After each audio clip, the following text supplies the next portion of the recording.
Welcome back. FPC Scott continuing our Bible study.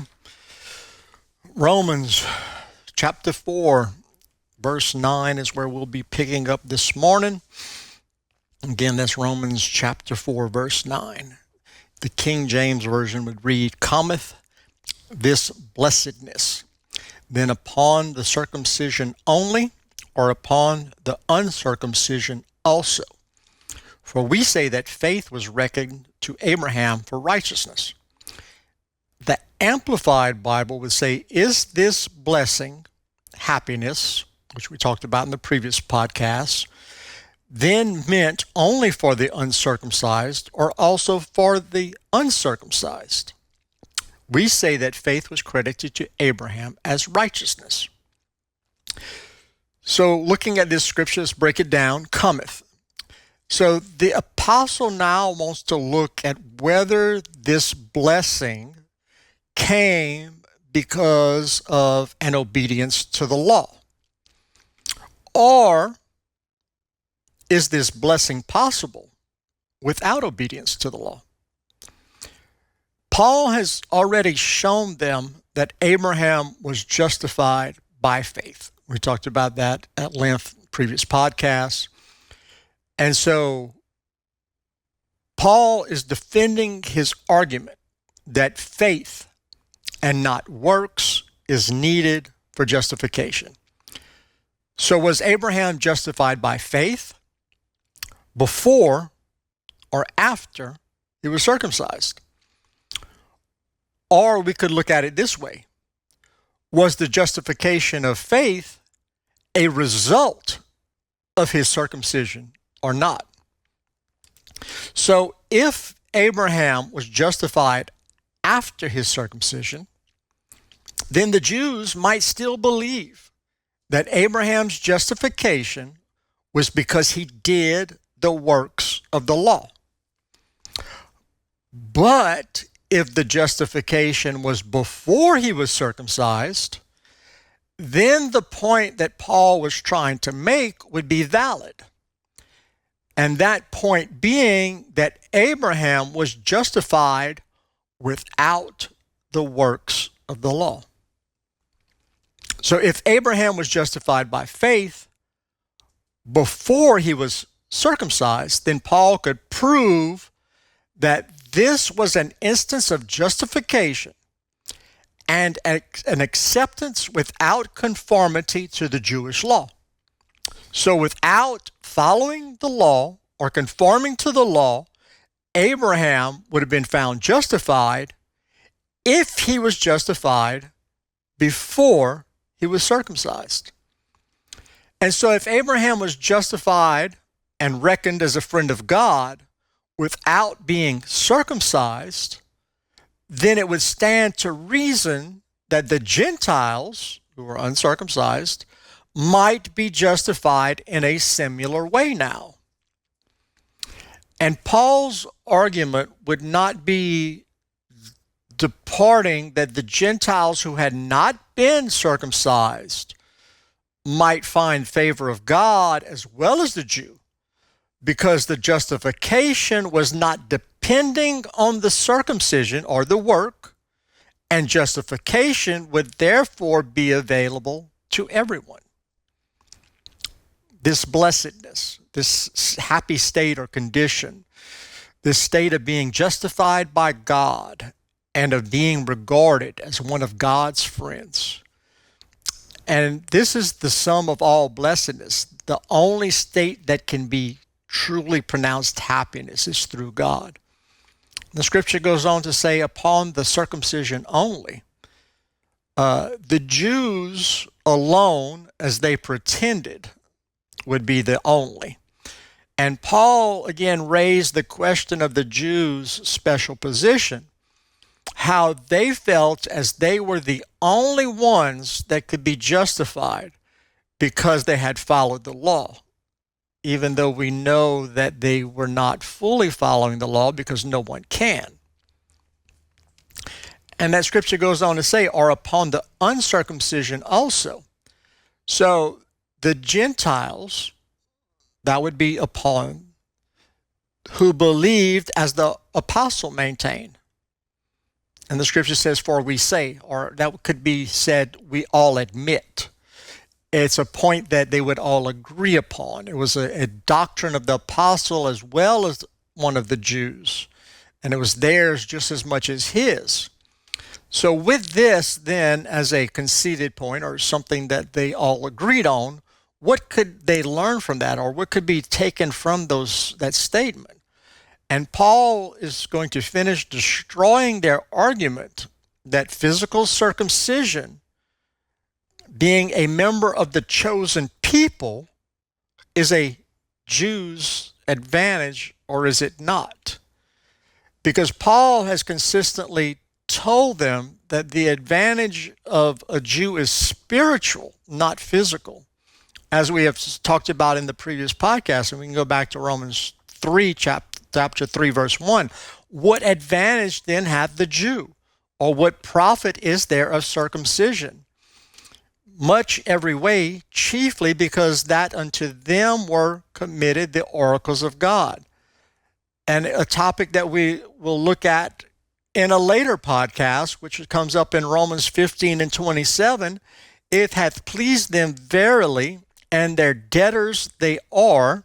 For if the Gentiles have been made partakers of their spiritual things, their duty is also to minister unto them in carnal things. So at the same time, Paul shows that the righteousness that comes from trusting God is available equally to the Jews and the Gentiles. Not just because we see where this occurs before the Mosaic law was given, but because it also occurs before the Abrahamic covenant, when circumcision was given as a sign of Abraham's already demonstrated faith. And it was a seal that would guarantee God's promise, but not something that he should boast about, not a work to be boasted about, but it was a seal of a promise.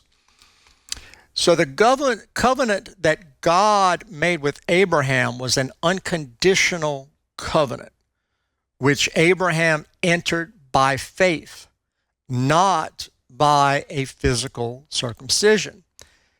And many Jews believed that salvation was based on their obedience to God in being circumcised, and that their eternal security rested in that rite or in that ceremony. So why does Paul raise this question here? The Jewish objection he may be addressing would be something that the Jews may state this way. It is true that both pre-law Abraham and under law David received righteousness, but both of them were also circumcised, since circumcision is the sign of the covenant between God and the Jews. And we can go and we can look at when it was all set into place in Genesis 17 and 9. It says, and God said unto Abraham, thou shalt keep my covenant, therefore, thou, thy seed after thee in their generations. Verse 10, this is my covenant, which ye shall keep between me and you and thy seed after thee. Every man child among you shall be circumcised. Verse 11, and ye shall circumcise the flesh of your foreskin, and it shall be a token of the covenant betwixt me and you. And he that is 8 days old shall be circumcised among you. And every man-child in your generations, he that is born in the house or bought with money of any stranger, which is not of thy seed, he that is born in thy house, and he that is bought with thy money, must needs be circumcised, and my covenant shall be in your flesh for an everlasting covenant. And the uncircumcised man-child, whose flesh or his foreskin is not circumcised, that soul shall be cut off from his people. He hath broken my covenant. So the Jews would say, is it not possible that this circumcision was the grounds for them being justified? And Paul's question is whether the blessing of justification that was given to Abraham is limited to Abraham, his natural descendants, the Jewish race. And he goes on to explain that the answer is no. And he says, why? Because faith was credited to Abraham, an internal circumcision of his heart, before he obediently carried out the physical, external act of circumcision. So before Abraham did the physical circumcision, Paul is arguing that there was a circumcision of his heart. And here we see where God expects a different kind of circumcision in Deuteronomy 10 and 16. Circumcise, therefore, the foreskin of your heart, and be no more stiff-necked. The next verse in Romans 4 and 10 says, how was it then reckoned? When he was in circumcision or in uncircumcision? Not in circumcision, but in uncircumcision. The NIV says, under what circumstances was it credited? Was it after he was circumcised or before? It was not after, but before. So, in discussing the nature of justification and righteousness, the Apostle Paul presents Abraham as an example of faith. And this verse addresses the timing of Abraham's justification, specifically whether it occurs before or after he was circumcised. And so Paul is going to remind the Jews that Abraham was declared righteous before the act of physical circumcision. And this is going to show that justification was not dependent on Abraham's following the law or following a ritual practice, but his righteousness was entirely based on his faith in God's promise. And so this distinction is important as Paul aims to demonstrate that faith and not works is the foundation for righteousness, which he's been hammering on for the last several verses, chapters. Romans 4 and 10, how was it then reckoned when he was in circumcision or in uncircumcision? Not in circumcision, but in un. How? In what circumstances or in what time? How then did it happen? And notice how Paul draws us into his logical argument. He's like a defense attorney. He's like a lawyer who's defending the gospel of salvation against witnesses, in this case, being the Jews, who would try to refute it or disprove this truth. And it would force them to think and to make a decision either for or against. It's a yes or no answer. When he was in circumcision, before or after he was circumcised. And this is the point of Paul's argument, because if Abraham was justified by faith after he was circumcised, then the Jews might believe that it was because of the circumcision. The Jews would argue that his faith was acceptable because he was circumcised. But if Abraham was justified before he was circumcised, then the Jews would not have anything to base their argument about the circumcision being the reason for the justification. And so the Jews viewed Abraham as their great father, as a model for the Jewish people.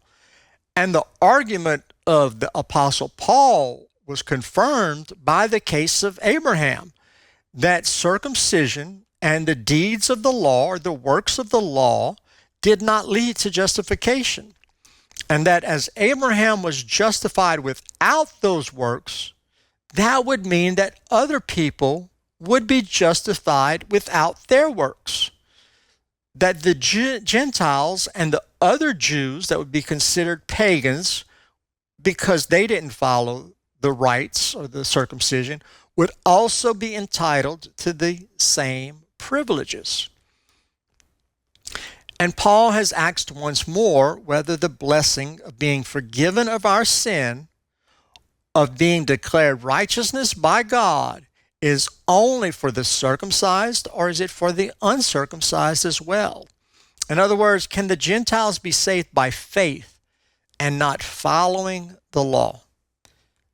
Scripture says not in circumcision. That means not being circumcised, or it would mean or after he was circumcised. Paul does not leave this question open for debate, but he answers that it was while he was uncircumcised.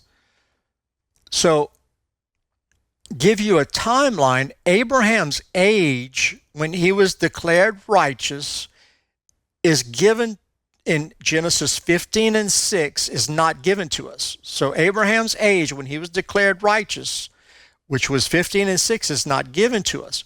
But later, when Hagar bore Ishmael, Abraham was 86 years old. And that's in Genesis 16 and 16. And it says Abraham was 86 years old when Hagar bare Ishmael to Abram. And it was after this that God instructed Abraham to perform the rite of circumcision on all his male descendants as a sign of God's covenant. This was done when Abraham was 99 years old. Genesis 17 and 24, and Abraham was 90 years old and 9 when he was circumcised in the flesh. So Abraham was circumcised at least 13 years after being seen as righteous. And most scholars think that it was closer to 29 years because there is no definite age given back in 15 and 6 when it says Abraham was declared righteous. But we know there was a span of time between then and when he turned 99 and was circumcised. So 13 years, 29 years. The length of time does not really matter. If it had only been one day, the principle still stands that righteousness was counted to Abraham before the work was done or before the circumcision was performed. Genesis 15 and 6, and he believed in the Lord and he counted it to him for righteousness. So how could the Jews argue with Paul about faith is required for righteousness and not works when the scripture clearly tells us that Abraham was seen as righteous many years before he was circumcised? And so how could anyone then say, as some did in Paul's day, that the Gentiles must be circumcised before God would declare them righteous? That's it for this week. We'll pick it up next week.